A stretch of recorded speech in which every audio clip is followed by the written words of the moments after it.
Good afternoon, everybody. Thank you for having me giving this presentation. So my name is 𝙆𝙄𝙈𝙀𝙎. I'm in charge of the regulatory, not the regulatory, business development at LOK North America. LOK North America is a regulatory affair consultant. Today's presentation will be about Canada market, and about the regulatory process in Canada, and also what LOK North America can offer you as a solution for the Canadian market. So briefly here, you can see Canada and Korea are really similar country, except for the size of the country. Canada is the second largest country in the world, and Korea is a little bit smaller than Canada. But if you look at the data, it's almost pretty similar, because if you look the life expectancy, the average age, and the economical data, it's very comparable. In terms of the hospital, you see it's Korea is way more bed than Canada. But the number of physicians is almost very comparable. In terms of diabetes also, but smoker is a high difference from. So here it's the Canada representation, the number of hospital per province. The reason I'm showing you is to explain that most of the population lives around all this region here. 65% of the population, which means 25 million inhabitants in this section. So imagine out of a population of 39 million, what the population density will look like in other provinces. So it's not very, very high density.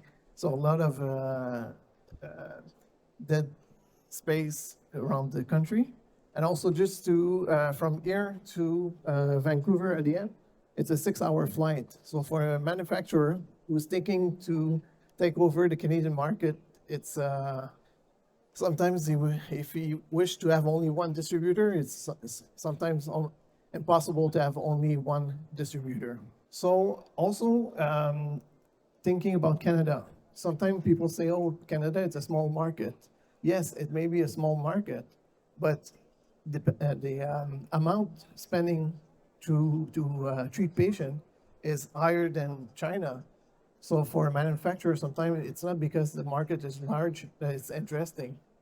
So just this slide is just to show you that even Canada is a small population. They spend a lot of money, or a lot of money can be available for manufacturer product. So in Canada, it's like in Korea. It's a mix of public and private sector. In Canada, is the federal who pays for the health insurance, but it's managed by the province. And there's 10 provinces and 3 territories in Canada. So a manufacturer has to deal through those 13 different jurisdictions with different rules and different application and different vision. So it could be, you need to be patient when you want to deal with the hospital in Canada. So about 70% of the population is with the public system, 30% with the private sector. One of the downsides of the public system is the waiting time. So depending on your condition, let's say for orthopedic implant, sometimes there's a 1-year waiting list before you get your knee replaced or your hip replaced.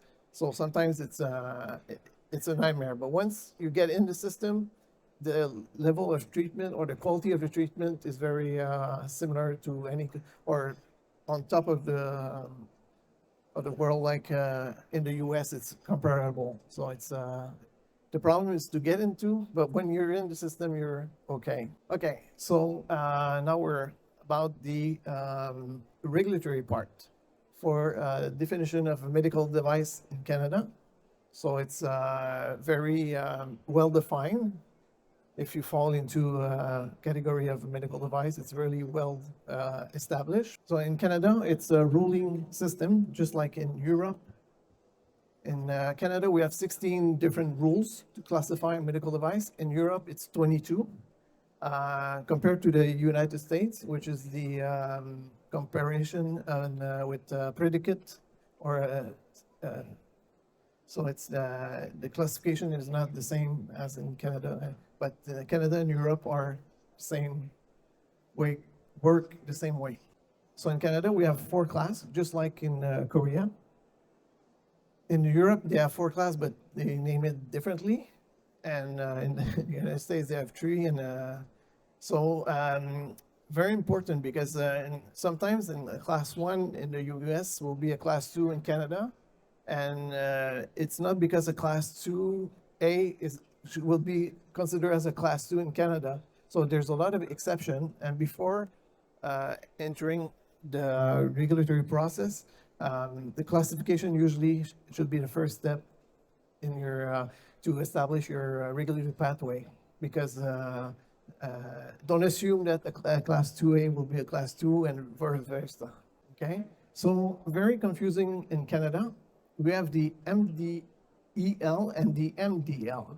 So the MDEL is for class 1 device only.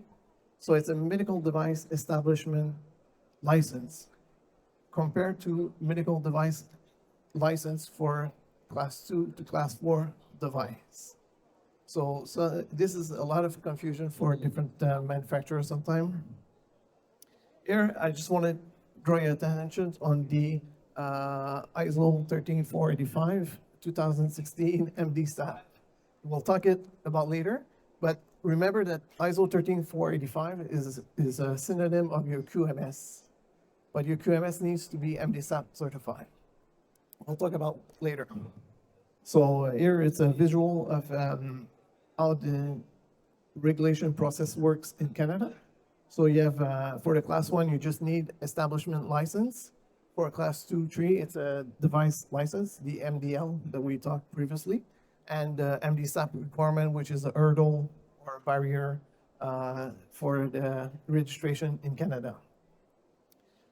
Very important, for class 1 establishment license, foreign manufacturer can apply directly for the license. You don't need a Canadian company register on your behalf. So any foreign manufacturer can register directly. So briefly, this is the fee. The class 1 license is a renewal every year.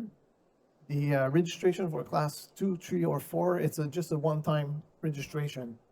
It's not renewable every year, so it's just one time. And basically, you just need to pay the license for medical right to sell. The MDSAP, which stands for Medical Device Single Audit Program. At the base, it was 5 different countries that got together, and they were thinking with a great idea. So let's go together and get just one audit, single audit, and it would be recognized by the 4 other countries. That was the idea behind the MDSAP requirement. Unfortunately, on January 2019, Canada decided to go ahead, the MDSAP certification would be mandatory, and the other country didn't follow. So Canada is the only country in the world where MDSAP requirement is needed to register a product. So the first thing the first thing Health Canada is going to look, it's going to ask you for your MDSAP certificate. If you don't have any MDSAP certificate of your ISO 13485, your request will be rejected right away, and they will send it back to you and say, so the first thing you need is to be MDSAP certified. LOK North America and LOK Quality can be your key to the market. LOK North America and LOK Quality are 2 sister companies, same owner, same everything, but different operation. LOK North America is the regulatory affairs consultant. LOK Quality is holder of MDSAP certificate, ISO 13 certificate. So what can be, why it is interesting for medical manufacturing, your MDSAP certification ISO. So LOK Quality already has its MDSAP ISO with a lot of different scope. And LOK Quality can act as a legal manufacturer in Canada for you. So what we do is the manufacturer becomes the OEM. LOK Quality act as a legal manufacturer, register the product under a generic name and a generic part number to Health Canada. Health Canada grant the license to LOK Quality, and LOK Quality provide a private label license to the manufacturer. So you don't have to go through the MD-SAP certificate. So you don't need to have your MD-SAP certificate. So you need, you avoid all this step and requirement. Rejection of external audit, so you don't have to be audited by another auditing body. It lower your cost and fee. No need to translate your QMS in English. Basically, it's to fast track the registration, because if we have the scope into our MD-SAP certificate, then we can start the process of registration in less than 1 week. So, and you don't need to have other license.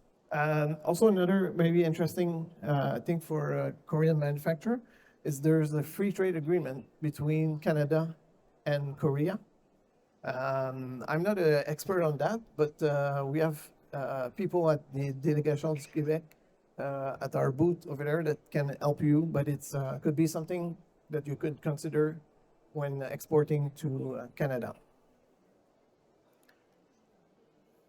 Thank you.